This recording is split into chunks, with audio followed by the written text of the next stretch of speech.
না। তাহলে জামায়াতে ইসলামী কিভাবে জানে যে কে বেহেশতে যাবে কে যাবে না? জামাত ইসলাম কখনো আমাদের বলেনি। নবী হযরত মুহাম্মদ সাল্লাল্লাহু আলাইহি ওয়াসাল্লাম পর্যন্ত উম্মতের জন্য কাঁদছে, সে নিজেই জানে না কে বেহেশতে যাবে কে যাবে না। জামাত ইসলাম বলেনি তো সেই জায়গায় আসলে না, জামায়াতে ইসলামের প্রচারণাটা তো আসলে এমন হয়ে যাচ্ছে, ধর্মের প্রচারণা, সে তো একটি রাজনৈতিক দল। না, একটু শুনুন, ইসলামের মূল ভিত্তি কি? ইসলামের মূল ভিত্তি হচ্ছে কোরআন এবং সুন্নাহর অনুশাসন। আল্লাহ সুবহানাহু ওয়া তাআলা, ওই যে আপনি বলেন তো এবারে একটু এটা মিলায় দেন, আমার সামনে তো কোরআন শরীফ নাই, তো কোরআন শরীফ বলে দিচ্ছি। সূরা তাওবার 111 নম্বর আয়াতে আল্লাহ সুবহানাহু ওয়া তাআলা বললেন, আমি তোমার জান ও মাল কিনে নিলাম কি ব্যবসার মাধ্যমে, তোমাকে জান্নাত দিব এই বলে। তাহলে আপনি জান এবং মাল দিয়ে দিচ্ছেন, জান মানে কি? জীবন, এবং সেই জীবনটা কিভাবে দিচ্ছেন আপনি? আল্লাহকে সন্তুষ্টি অর্জনের জন্য, এর বাইরে তো কিছু না। তো বাংলাদেশ জামাত ইসলাম কি বলতেছে? কোরআনের অনুশাসন চাই, সৎ লোকের শাসন ব্যবস্থা। এখন আপনি যদি এটা বলেন যে জামাত ইসলাম এই কথাটা বলতেছে, এটা আপনি মানবেন কি মানবেন না? আমি যদি রাষ্ট্র ক্ষমতায় জামাত ইসলাম যাই, তাহলে কি রাতারাতি আমরা সব কিছু হয়ে যাবে? আপনি এই জিনিসটা সবচেয়ে বড় ভীতি কেন পাওয়া হচ্ছে? ইসলামকে কেন ভীতি পাচ্ছে আমরা 90% মুসলমানের দেশে? আমরা তো সবাই চাই একটা ইসলামিক রাষ্ট্র কায়েম হোক, কে চায় না বলো? অন্য ধর্মে জান আপনি বলেন ইসলামিক প্রজাতন্ত্র পাকিস্তান, ওখানে কি নাই? নামটাই কি পাকিস্তানের? ইসলামিক প্রজাতন্ত্র পাকিস্তান, তো ওখানে কি এই কথা আছে যে শাহরিয়ার কবির তালেবানরা যেটি করেছে সেটি বাংলাদেশে হলে কি আচ্ছা, এবার আসেন আফগানিস্তানের কথা আসেন। আফগানিস্তানে একটা জিনিস দেখেন, আজকে তো তালেবান করছিল। এই তালেবানকে আপনি এই আমেরিকারা কি বলছিল, ফান্ডামেন্টালসগুলো ব্ল্যাক লিস্টেড করছিল। আজকে ইনভেস্টমেন্টের জন্য সে তালেবানের সাথে কিন্তু আমেরিকা চুক্তি করছে। সো তালেবান শব্দটা তখন তৈরি করা হয়েছিল কি কারণে? For the aggression of Afghanistan. আজকে সে তালেবানের সাথে চুক্তি করে তাকে কি করতেছে? না, he is no more terrorist. তা আপনার অর্থনৈতিক প্রয়োজনে আপনি কিন্তু ইসলামকে লেভেলাইজ করতেছেন, এবং এটা যদি আমরা নিয়ে নিই তাহলে খারাপ। এবার তালেবানের কথা আছে, তারা কি করছে? তারা আজকে আমরা না জেনে একটা রাষ্ট্র ব্যবস্থায়, তারা জানেন যে সবচেয়ে পৃথিবীর সর্ববৃহৎ নদী তৈরি করতেছে তারা।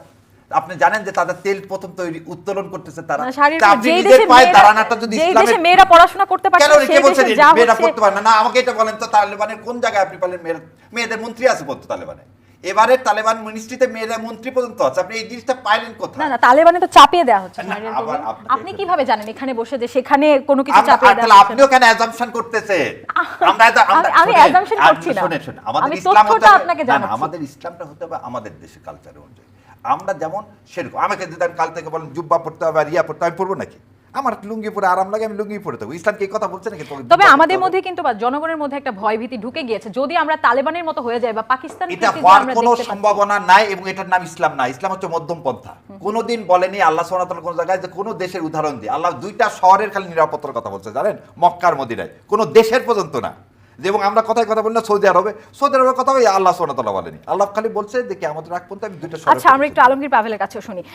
শাহরিয়ার কবির যেটি বলেন সেখানে কিন্তু কোনোই উগ্রপন্থা বা এক্সট্রিমিজম কোনো কিছু নেই, কিন্তু আবার আমরা জামায়াতের কিছু কিছু ঘটনা দেখেছি, যখন জামায়াতের একজন বলছিলেন যে সবাইকে আমাদের হাতের মুঠোয় নিয়ে আসতে হবে প্রত্যেক জেলা উপজেলা নির্বাচনের আগে, বা নারীদের কর্মঘণ্টা কমিয়ে দেওয়ার কথা হবে, বা অনেকজনকে আমরা এটিও বলতে শুনেছি জামায়াতে ইসলামে ভোট দিলে বেহেশতে যাবেন। যদিও আমি জানি না আসলে জামায়াতকে যারা রিপ্রেজেন্ট করেন তারা অস্বীকার করেন। এটা শাহরিয়ার ভাই বলেছে অনেক জায়গায়, তারা আপনাদের প্রার্থীদের ভেতর থেকে অনেকে বলেছেন। হ্যাঁ, এবং আপনারও একটি ক্লিপ, সেটা আপনি পরবর্তীতে দাবি করেছেন এডিট। না, আমি এখনো বলতেছি, না আমার ওই ক্লিপের এখনো বলতেছি। ক্লিপের আমি প্রথম কথাটা এটা, আপনি যখন সুযোগ দিলেন আমি বলে দিই যে আমি বলছি বাংলাদেশ জামাত ইসলাম যদি করা হয়, বাংলাদেশ জামাত ইসলাম যে কথাগুলো বলে সেটা পালন করলে আপনি বেহেশতে যাবেন বলে আমি বিশ্বাস করি, এবং এটা আপনার মাধ্যমে আমি এখনো বলতেছি। কোরআন ও সুন্নাহ পালন করলে আপনি কি জন্য কোরআন সুন্নাহ পালন করবেন? বেহেশতে যাওয়ার জন্য। এবং এই কথাটাই কিন্তু আল্লাহ সুবহানাহু ওয়া তাআলা বলছেন। শাহরিয়ার কবির, আপনি বলতে পারেন বেহেশতে যেতে পারেন, বেহেশতে কে যাবে আমরা কেউ না, আমরা বলছি বেহেশতে যাবেন, তার মানে আমি তো গ্যারান্টি দিচ্ছি না। গ্যারান্টি দেওয়ার মালিক তো আল্লাহ সুবহানাহু ওয়া তাআলা। আমার মনে হয় যে এই আলোচনাটাকে যদি আমরা এখানে বেহেশত দোজখ আর নির্বাচন এখানে যদি একাকার করে ফেলি, তাহলে বোধহয় এখান থেকে এরকম একটা মেসেজটা নিয়ে গেলাম এখান থেকে, প্রতিষ্ঠিত করে দিয়েছেন যে জামাত ইসলাম ভোট দিলে সব বেহেশতে তুমি, এরকম কিছু না। আমাদের ধর্ম আসলে অনেক সেনসিটিভ একটা ব্যাপার, তো এটাকে রাজনীতিতে আনাই উচিত না। না, সেটা হয় কি আমাদের দেশে ধর্ম ব্যবহার করে রাজনীতিতে না করা উচিত। আল্লাহ সুবহানাহু ওয়া তাআলা তো দেখাইছে যে রাষ্ট্রীয় সংস্থা তো মদিনা সনদ। না, আপনাকে মনে হয় এখন ভাই বলুন সেটা হলো কি যে আমরা যাই করি না করি, আমরা যেন আমাদের ধর্ম ইসলামকে যেন কাস্টমাইজ না করি। একদম, হ্যাঁ, এটা যেখানে আছে সেখানে থাকতে দেন। এটার ব্যাখ্যা করার জন্য, এই যে ব্যাখ্যা করার ক্ষেত্রে আমার একরকম ব্যাখ্যা হবে, আরেকজনের আরেকরকম ব্যাখ্যা হবে, এই ব্যাখ্যার বিভ্রান্তিতে যাওয়ার কোনো প্রয়োজন নেই। ধর্মকে তার ধর্মের জায়গাতে থাকতে দেন, তার নিজের যে সুষমা রয়েছে সেটাকে বিকশিত হতে দেন। তার মানে কি, যতদিন নির্বাচন যখন ছিল না তখন কি মানুষ বেহেশত দোজখে যায় নাই? অথবা যখন এই নির্বাচনের প্রচারণা হয়নি তখন কি বেহেশত দোজখে কেউ যায় নাই? তো এর আগে যারা বিরুদ্ধে ভোট দিয়েছে তারা কি দোজাকে চলে গেছে সবাই? তো এরকম তো কোনো কথা বলে বোধহয় আমরা বোধহয় বিষয়টাকে খুব বেশি সরলীকরণ করি। আমার মনে হয় যে এই বেহেশত দোজখ সম্পর্কে যারা বলছেন তাদের সতর্ক হওয়ার সময় হয়েছে যে এই কথা বললে মানুষ এটাকে গ্রহণ করে না। প্রকৃতি একজন মুসলমান কখনো বিশ্বাস করতে পারে না যে কোনো একটা ব্যক্তি আরেক ব্যক্তিকে বেহেশতের গ্যারান্টি দিতে পারে। এটা আমার নবী করিম সাল্লাল্লাহু আলাইহি ওয়াসাল্লাম কেন তাহলে হযরত ওমরকে সারা রাত ধরে কাঁদতে হতো না যে আজকে যদি ফোরাত নদীর পাশে যদি কোনো একটা কুকুরও যদি না খেয়ে মারা যায় তার জবাবদিহিতা তাকে করতে হবে মহান আল্লাহ তাআলার কাছে। তো এইরকম অব্লিগেটরি অবস্থা যদি তার থাকে, তার যদি এরকম কাঠিন্যের অবস্থান থাকে, তাহলে সাধারণ একটা জামায়াতের কর্মী বলে দেবে যে আরেকজন বেঁচে চলে যাবে। এই তুচ্ছ এরকম ব্যাখ্যাগুলো হয়তো ধর্মপ্রাণ মুসলমানদেরকে কিছুক্ষণের জন্য বিভ্রান্ত আপনি করতে পারবেন যে হ্যাঁ এরকম কাপড় চোপড় পরে এসছে, জব্বা টোপা পরে এসছে, এই কথাটা বলছে বলতে সত্যি। কিন্তু তিনিও জানেন যে একজন প্র্যাকটিসিং মুসলমানের জন্য ইসলামের যে সমস্ত আবশ্যিক কাজ এগুলো যদি কেউ না করে, কোনো একটা দলের ভোট দিয়ে বেঁচে যাওয়া যাবে, এই দলে ভোট দিয়ে বেহেশতে যাওয়ার কথাটা কথা তো কোরআন ও সুন্নাহ পালন করলে আপনার দার্শনিক পথে আপনি ওই ভোটের সাথে বেহেশত দোজখকে সম্পর্কিত করা এটা একেবারে বলতে গেলে একেবারে শিরকি কাজ, একদম সিলি একটা শিরকের পর্যায়ে চলে যাবে। কারণ বেহেশত দোজখ নির্ধারণ করার মালিক হচ্ছে আল্লাহ তাআলা। এটা আপনি ওই একটা ব্যক্তি কি করে নির্ধারণ করবে? তবে এই যে জামায়াতের আসলে যেসব ভূমিকা আমরা দেখতে পাচ্ছি, আপনার কাছে কি মনে হচ্ছে যদি জামায়াত ক্ষমতায় আসে, বিএনপি না আসে, তাহলে যে যারা ধরেন একটু ধর্মনিরপেক্ষতা বিশ্বাস করে, একটু সেকুলার, তারা কি বাংলাদেশে সেফ থাকবে কিনা, বা এখনো যেভাবে আসলে ডানপন্থার উত্থান হচ্ছে? এটা ক্ষেত্রে না জামাতের একটা দুর্ভাগ্য কি জানেন, সেটা হচ্ছে যে ওনাদের যে অর্গানিক ক্ষমতাটা ছিল, তারা তাদের কিছু এই যে বট তৈরি হয়েছে, তাদের কিভাবে তৈরি হয়েছে, কেন হয়েছে, হয়তো অনেকে তো বলে থাকেন 17 বছর ধরে বট বাহিনীকেই ট্রেনিং দিয়েছে জামায়াত। এই যে প্রশিক্ষণটা হয়েছে, এরা আসলে মূল জামাতের যে মূল মেসেজটা, জামাতের যে মূল মেসেজটা এরা বিভ্রান্ত করে বট বাহিনী এটা অন্যদিকে নিয়ে যায়। ফলে জামাতের যা কিছু ভালো আছে সেটাকে একদম ম্লান করে দেয় বটগুলো। তো এখন যদি সত্যিকার অর্থে জামাতের মূল নেতৃত্ব যদি এটা বোঝেন যে তাদের নিজেদের বলা কথাটাই তো চমৎকার, সেই কথা দিয়েই মানুষের কাছে যাওয়ার চেষ্টা করুক, সেটাই কনভিন্সিং ফিগার। তা নাহলে আমি একটা কথা বলে আমার বটের সব লোকজন এসে 2000 কমেন্ট দিয়ে দিল, 3000 লাইক দিয়ে দিল, অথবা আমার একটা কথার বিরুদ্ধে 3-4টা হাহা দিল, অথবা বাজে কমেন্ট করলো, এটি যদি নির্বাচন বা দলের জনপ্রিয়তার নিয়ামক শক্তি হয়ে যায়, তাহলে জামাত তো দাঁড়াতে পারবে না কোনোদিন। তাকে তো দাঁড়াতে হবে নিজের শক্তিতে, তার নিজের কর্মী বাহিনী, নিজের জনসমর্থন, সেটা দিয়ে। বটেরা আপনাকে সোশ্যাল মিডিয়াতে হয়তো কিছুদিন এগিয়ে রাখতে পারবে, কিন্তু সত্যিকার অর্থে যেটা আমাদের প্র্যাকটিক্যাল লাইফে বা যদি বলি সরকার পরিচালনার ক্ষেত্রে, এটা তো কোনো কাজে লাগবে না। তো সেই জন্য উচিত হবে তাদের এই শৃঙ্খলের বাইরে চলে আসা, যে ওই বট নির্ভরতার বাইরে চলে আসে। যদি প্রকৃতপক্ষে না এই যে আমি দেখি কোনো কোনো ক্ষেত্রে হয়তো তারা এটাকে নিয়ে সেটা হয়তো হতে পারে, সেটা এখন যেটা হয় কি যে বটের আধিক্যের ব্যাপারটা যেটা আছে, সেটা আধিক্যটা আমাদের মূল রাজনীতির স্রোতকে যেন নিয়ন্ত্রণ করতে না পারে। এই জায়গাতে কিন্তু সবারই সতর্ক হওয়া দরকার, কারণ এ তো ফ্র্যাঙ্কেনস্টাইন, এ তো পরে আপনাকে গ্রাস করবে, আপনাকে গিলে খাবে। তো আমার মনে হয় যে জামাতের বোধহয় এখন বোধহয় তারাও নিজেরা বুঝছেন যে এই ব্যাপারটা ঠিক না। হ্যাঁ, স্বৈরাচার বিরোধী যখন আন্দোলন আমরা করেছি তখন আমাদের দেশের বাইরে থেকে এই প্রচারণা চালাতে হয়েছে, সেটা ঠিক আছে। কিন্তু এখন গণতান্ত্রিক যে বাতাবরণটা তৈরি হয়েছে, সেখানে আমাদের নিজস্ব স্বকীয় শক্তিটাকে কাজে লাগাতে হবে, অন্য কিছু না। আর আপনি যে কথাটি বলছিলেন, হ্যাঁ, এই আতঙ্কটা আসলে মানুষের মধ্যে আছে। এটা জামাত নেতৃত্বেরই প্রমাণ করে, তাদের কাজের মধ্যে দিয়ে প্রমাণ করতে হবে যে নারী এখানে অনিরাপদ নয়, এখানে তাদের কর্মপরিবেশ অনিরাপদ নয়, এখানে মুক্ত বুদ্ধির চর্চা করার ক্ষেত্রে কারো কোনো স্বাধীনতার কোনো আঘাত আসবে না, আপনি সাংস্কৃতিক চর্চা করতে কোনো বাধাগ্রস্ত হবেন না, অন্য ধর্মের যারা আছেন তারাও নিরাপদে এখানে বসবাস করবেন, এবং এই দেশের খোল নলচে একেবারে বদলে যাবে এরকম কোনো কথাগুলো তাদের বোধহয় বলা উচিত না।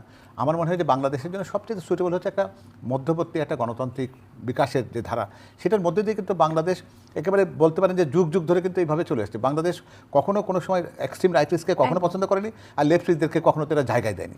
তো ফলে বাংলাদেশের জন্য শারীরিকভাবে তো এগ্রি করছিলেন যে মধ্যপন্থাটা হচ্ছে, যেরকম উনি হচ্ছে ইসলামের পন্থা, আমারও মনে হয় যে বাংলাদেশের জন্য রাজনীতির জন্য মূল পন্থাটি হচ্ছে মধ্যপন্থা। এখান থেকে ডেভিয়েট করলে কোনো রাজনৈতিক দল থেকে ডেভিয়েট করলে আমরা ঠিক না, কিন্তু সেটা মধ্যপন্থাটা কোনোটাই কোনো দিকের জন্য ভালো না। তো সেই জন্য দিন শেষে আমাদের প্রত্যেকেরই একটা জায়গাতে আসা উচিত। আমার মনে হয় যে এটিও সমত জামাতের নেতৃত্ব এখনো বুঝছেন, যেটা আমাদের জামাতের আমির শফিকুর রহমান সাহেব যখন আমাদের ভারপ্রাপ্ত চেয়ারম্যান তারেক রহমান সাহেবের সাথে সৌজন্য সাক্ষাতের পরে বাইরে এসে কিন্তু উনি কিন্তু বলেছেন যে আমাদের ঐক্যবদ্ধভাবে কাজ করার যে অতীত অভিজ্ঞতা ছিল, অতীত সংস্কৃতি ছিল, সেখানে আমাদের ফিরে যাওয়া উচিত। একদম। এবং আমরা যখন ধর্মনিরপেক্ষতা নিয়ে কথা বলি তখন বারবার ওই বিএনপির বা প্রেসিডেন্ট জিয়াউর রহমানের সেই কথাটা চলে আসে যে তখন কিন্তু আসলে প্রেক্ষাপটটা অন্য ছিল। তখন আমরা দ্বিজাতি তত্ত্বের ভিত্তিতেই শুরুতেই দুইটি দেশ আলাদা হয়েছিল, এরপর তো আরও অনেক কিছু হলো, আমাদের মুক্তিযুদ্ধ হলো, অভ্যুত্থান হলো। এখন এসে আসলে এটি কতটুকু প্রাসঙ্গিক, বা বিএনপি তো এখন আসলে সকলের জন্যই আসলে নিরাপদ একটি দেশ চায়, তো সেই জায়গায় সাম্প্রদায়িকতা বা অসাম্প্রদায়িকতার ব্যাপারটিকে বিএনপি কিভাবে দেখে? আমরা কখনোই মনে করি না যে কোনো সময় একটা চরম কোনো পন্থা কোনো দেশের জন্য মঙ্গলজনক। আমরা কোনো চরম পন্থার বিরুদ্ধে আমাদের শেষ রক্তবিন্দু দিয়ে আমাদের দলের আদর্শ যুদ্ধ করবে, এই ব্যাপারে আপনি নিশ্চিত থাকতে পারেন। কারণ আমরা এখানে জানি এটি যদি ওই চর্চার অভয়ারণ্যে পরিণত হয় তাহলে দেশ হিসেবে আমাদের অস্তিত্ব বিলীন হয়ে যাবে, আমরা টিকে থাকতেই পারবো না। আর শহীদ রাষ্ট্রপতি জিয়াউর রহমান যে কাজটি করেছিলেন, আপনারা তার এই অসাধারণত্বটাকে বুঝতে হবে। প্রকৃতপক্ষে একেবারে পুরোপুরি একটা বাম সংস্কৃতির বাংলাদেশ ছিল তখন। এবং ভারতেরও যে আমাদের যে সংশ্লিষ্ট পশ্চিমবঙ্গের যে সংস্কৃতি ছিল সেখানে হঠাৎ করে সে বাংলাদেশি জাতীয়তাবাদের কথা বলার মতো সাহস, এটা কিন্তু যে বাংলাদেশকে একীভূত করবার জন্য একমাত্র শব্দ হতে পারে, সেই শব্দের মতো এত চমৎকার শব্দ কিন্তু তখন আমরা খুঁজে পাইনি। এর সাথে সাথে উনি কী করেছেন, সংবিধানে বিসমিল্লাহির রহমানির রহিম সংযুক্ত করেছেন। এর চাইতে সাহসিকতার কাজ কিন্তু তখন হতে পারে না। এবং মহান আল্লাহর প্রতি সকল কাজে অবিচল আস্থা এবং বিশ্বাস, সেটি হবে সকল কাজের ভিত্তি। এই এত বড় কথা বলার মতো সাহসের মধ্যে দিয়ে উনি কিন্তু বুঝেছিলেন যে উনি রিপ্রেজেন্ট করেন এমন একটা শক্তিকে, যে শক্তি শুধুমাত্র ইসলামিক যে শক্তি সেটা যেরকম, একই সাথে সাথে উনি কিন্তু গণতান্ত্রিক বিশ্বাসকেও প্রতিষ্ঠিত করেছিলেন, সমাজতন্ত্র নামক শব্দটিকে উনি ছড়িয়ে দিয়েছিলেন। তো সুতরাং সব কিছু মিলে আমাদের দিন শেষে এটাই বুঝতে হবে, আমরা যদি ঐক্যবদ্ধভাবে এই বাংলাদেশকে তাতে মানুষের যে চাওয়া, সেই চেতনাটা কিন্তু একটা সত্যিকার অর্থে মধ্যপন্থা একটা চেতনা, সেটাকে আমরা যেন ধারণ করতে পারি। অনেক ধন্যবাদ Alamgir Pavel. Barrister S M Shahriar Kabir, আপনাকে ধন্যবাদ। আয়োজনের শেষ পর্যায়ে চলে এসেছি, তবে আপনি আবার চ্যানেল আইতে আসবেন এবং আপনি কোনো এক মিনিট একটা কথা বলে দিই। নিশ্চয়ই। বাংলাদেশ জামাত ইসলাম গত 15 বছর 2টা মিনিস্ট্রি চালাইছে। বাংলাদেশ জামাত ইসলামের সবচেয়ে বেশি working class woman Bangladesh Jamaat ইসলামের সদস্য। বাংলাদেশ জামাত ইসলাম, ইসলামী ব্যাংক, ইবনে সিনার মতো প্রতিষ্ঠানগুলোতে সবচেয়ে বেশি মেয়েরা কাজ করে। আপনাদের প্রতিষ্ঠান নাকি? বলে দিচ্ছি আপনাকে, এগুলোতে বাংলাদেশ অনেকে জামাত বলে থাকে ইসলামের ইবনে সিনা এবং লয়ের সকল কিছুই জামাত ইসলামের আন্ডারে। এগুলো পরিচালিত হচ্ছে, অন্যকে কি বলে দেয় না আমি বলে দিচ্ছি, বাংলাদেশ জামাত ইসলামের পরিচালিত প্রতিষ্ঠান, এতে বিষয়ে কোনো সন্দেহের কোনো অবকাশ নেই। এগুলোতে মেয়েদেরকে যেভাবে রাখা হয়েছে সেটাকে অন্যভাবে দেখা। আর একটা জিনিস, আপনি ধর্ম নিরপেক্ষতা যে বিশ্বাস করে, লেট দেম বিলিভ ইট, কিন্তু আমরা মুসলমান হিসাবে আমাদের দায়িত্ব কর্তব্য, যেটা বললেন শহীদ রাষ্ট্রপতি জিয়াউর রহমান, শোনেন আমি কি চাইবো এই দেশে আমি এমন একটা ইসলামী এমন একটা বিধান যে বললেন ভাই বিশ্বাস করতে, যেটা দ্বারা আমি শিরক হয়ে আমি পৃথিবী থেকে জাহান্নামে চলে যাই, আমরা সবাই জান্নাত চাই। Who don't want? না না, আমরা তাকে মেরে ফেলবো কেন? মেরে ফেলার কথাটাই আসতেছে কেন? হোয়াই ইউ আর থিংকিং যে জামাত ইসলাম আসলে যে বিশ্বাস ধর্মকে তাকে মেরে দিবে? না, কারণ আপনারা একটা জিনিস দেখেন যে আপনারা বরং 15 বছরের জুডিশিয়াল ক্লিন করে আপনি শাপলা চত্বরে আপনি তো কাউমি মাদ্রাসার ছেলে পেলেকে, যারা মাদ্রাসার এতিম বাচ্চাগুলোকে, তাদেরকে আপনি গুলি করে মেরে ফেলে দিলেন, তখন আপনার সাম্প্রদায়িকতা কোথায় ছিল? আমরা জামায়াত ইসলামের ব্যাপারে কথা বলছিলাম, আমরা উগ্রপন্থার ব্যাপারে কথা বলছিলাম। আমরা সবাই বলছি কিন্তু মধ্যপন্থা, এবং ইসলামে কোনো উগ্রপন্থার জায়গা নাই। There is no place for fundamentalism or extremism in Islam, এবং এইটার ন্যারেটিভটা কোনোভাবেই জামাত ইসলামের সাথে ফিটিং করা যাবে না। তবে আমরা কোনো এক কারণে ইবনে সিনার একজনকে আসলে ডাক্তারি পদ থেকে পদত্যাগ করতে বাধ্য করা হয়েছে, সেটিও সামাজিক যোগাযোগ মাধ্যমে দেখেছি, এবং ইবনে সিনাকে নিয়েও কিন্তু অনেক আপনারা এখন কথা বলি, কারোর বিরুদ্ধে যে স্পেসিফিক এলিগেশন থাকে তাকে আপনি রেখে দিবেন? আপনার বোনই এই কমপ্লেনটা করছে, this working environment is going bad, ওই কাপাইব করলো যে ওই ডাক্তার সাহেবের জন্য এটা খারাপ হচ্ছে, তাহলে আমি তাকে রেখে দিব? আপনার তারা সেলিউট করে এটাকে সমর্থন করা উচিত। আসলে অভিযোগটা জানিয়েছে যে তার ইনকোয়ারি করবে, সেটা তো আইবি সিনের ব্যাপার, সেটা আমাদের না। এটা যে আপনি জামাত ইসলাম কেন লেভেলাইজ করেন? সেটাকে বিচার প্রক্রিয়ায় তো নিতে হবে, না না অবশ্যই না, না কেন যাবে না? আপনার আছে না, আপনি যে কোনো জায়গায় চাকরি করলে, আপনি এখানে চাকরি করেন, আপনার একটা রুলস আছে না? তবে সে যে অভিযোগটা করেছে সেখানে সে উল্লেখ করে 90 সালে বেগম খালেদা জিয়া কেন আওয়ামী লীগের সাথে কলিশন করেননি? কেন প্রথমে উনি জামাতকে বললেন যে তুমি আসো, তোমার সাথে আমি, যদি এইটা for the sake of argument ধরে নিই, 86 সালে জামাত ইসলাম এবং আওয়ামী লীগ তো এরশাদ সাহেবের সাথে ইলেকশন করছে, তাহলে তো 90 সালে মাত্র 2 বছর পর, তাহলে তার তো এই কথাটা বলার উচিত ছিল না। তাহলে সবসময় বেগম খালেদা জিয়া কিসের প্রতি দুর্বল ছিলেন? যে আমরা একজন মুসলমান, আমরা এই দেশে একটা দুর্নীতিমুক্ত ইসলামী সমাজ ব্যবস্থা কায়েম করতে চাই ভারতীয় আধিপত্যবাদের বিরুদ্ধে। সেজন্য কিন্তু আপনি দেখবেন যে 2001 থেকে 2006 সাল পর্যন্ত যত কথাই বলেন, আপনি কিন্তু একটা চুক্তি দেখাতে পারবেন না যে চুক্তিটা ইন্ডিয়ার সাথে যতগুলো চুক্তি হয়েছে আওয়ামী লীগের, এরকম কোনো গোপন চুক্তি কিন্তু আপনি 2001 থেকে 6 সাল পর্যন্ত দেখাতে পারবেন না। শাহরিয়ার কবির, আমি একটু ইন্টারাপ্ট করব। বলেন। ভারতকে আসলে যে আমরা হিন্দু রাষ্ট্র হিসেবে, বাংলাদেশকে ইসলামী রাষ্ট্র হিসেবে প্রতিষ্ঠা করতে চাই, এখানে কি একটু সমস্যা আছে আপনার মনে হয় না? আমরা তো অসাম্প্রদায়িক দেশ হিসেবে আলাদা হয়েছিলাম, এখন আসলে এত কেন আমরা ধর্মের রাজনীতি প্রতিষ্ঠা করতে চাচ্ছি? প্রথমেই বলে দিই, আপনাকে একটু কারেক্ট করে দিই। প্রথম কথা, অসাম্প্রদায়িক দেশ হিসাবে আমরা প্রতিষ্ঠিত হয়েছিলাম, এটার মতো মিথ্যা আর কিছু না। আমাদের সংবিধানে তো আছে ধর্মনিরপেক্ষতা। কথা শোনেন, 1970 সালে এলএফওতে ছিল যে আল্লাহ এবং পূর্ণ আস্থার উপর বিশ্বাস রেখে নির্বাচন করা হবে। আপনি এই এলএফওর ভিত্তি করে আমার মুক্তিযুদ্ধ, আওয়ামী লীগের ম্যানিফেস্টোতেও ছিল যে আমরা কোনো কোরআন সুন্নাহর বিরুদ্ধে করব না। আপনি 72 সালের কনস্টিটিউশন, আমি তো বারবার চ্যালেঞ্জ দিচ্ছি সবাইকে, যে 72 সালের constitution was crafted by India. এই ধর্ম নিরপেক্ষতাটা কোথায় আসবে? 90%। তার মানে এই না যে আমরা ইসলামিক শাসন ব্যবস্থা মানে কি? Fundamentalism something different. ফান্ডামেন্টালের সাথে একটা শান্তির ধর্মকে কেন আমরা এক করতেছি? আমরা তো এখনো, ইসলাম আমাদের রাষ্ট্রীয় ধর্ম না? আমাদের কনস্টিটিউশন, আপনি একটু আগে বললেন কনস্টিটিউশন কেন আমরা বলতে জুলাই সনদ পেতে চাই, কারণ আল্লাহর পূর্ণ আস্থা ও বিশ্বাস জিয়াউর রহমান সাহেব যখন নিয়ে আসলেন, তখন কি আমার মা বোনেরা অরক্ষিত হয়ে গেল? আপনি যে বললেন এই যে আওয়ামী লীগের সময় সংবিধান ছিল, আওয়ামী লীগের সময় সংবিধান থেকে আপনি আল্লাহর পূর্ণ আস্থা বিশ্বাস সরালেন কেন? আপনি বিসমিল্লাহির রহমানির রাহিমটাকে সরালেন তবে কেন? আপনার মনে হচ্ছে না রাজনীতিতে যখন আপনি ধর্মটা নিয়ে আসবেন সেটা রাজনীতির ব্যবহার মধ্যে- করাও সহজ হয়ে না যাবে? না না না না, কথা হচ্ছে ধর্ম, আপনি একটা জিনিস বোঝেন, ধর্ম জিনিসটা কি? একটা কমপ্লিট কোড অফ লাইফ। এর ধর্মটা মানে কি? আপনার কোনো কিছু চাপিয়ে দাও, আপনি নামাজ পড়বেন আপনার ইচ্ছার উপর, আপনার বাবা মা আপনাকে বলতে পারে মা তুই 5 ওয়াক্ত নামাজ পড়ো, বের করে দিতে পারে কি? আপনি যখন রাষ্ট্রীয়ভাবে নিয়ম করে দেবেন সেখানে তো আমার চুজ করার আর অপশন না না, রাষ্ট্রীয়ভাবে কি নিয়ম করে দিব? আপনি আমাকে একটা জিনিস বলেন, রাষ্ট্রীয়ভাবে এখন কি নিয়ম নাই যে রমজানের সময় দোকানপাটগুলো বন্ধ রাখতে হবে?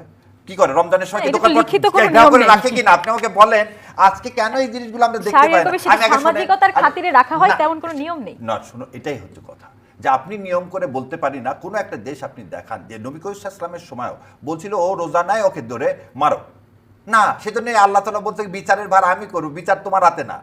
বিচার তো মানুষকে এরকম কোনো পিনাল কোড, কারণ কোরআনেও কি বলছে আপনি 5 ওয়াক্ত নামাজ না পড়লে আপনাদের মারতে হবে? সেটা যদি মারে কেউ, সেটা বাবা মা রাষ্ট্র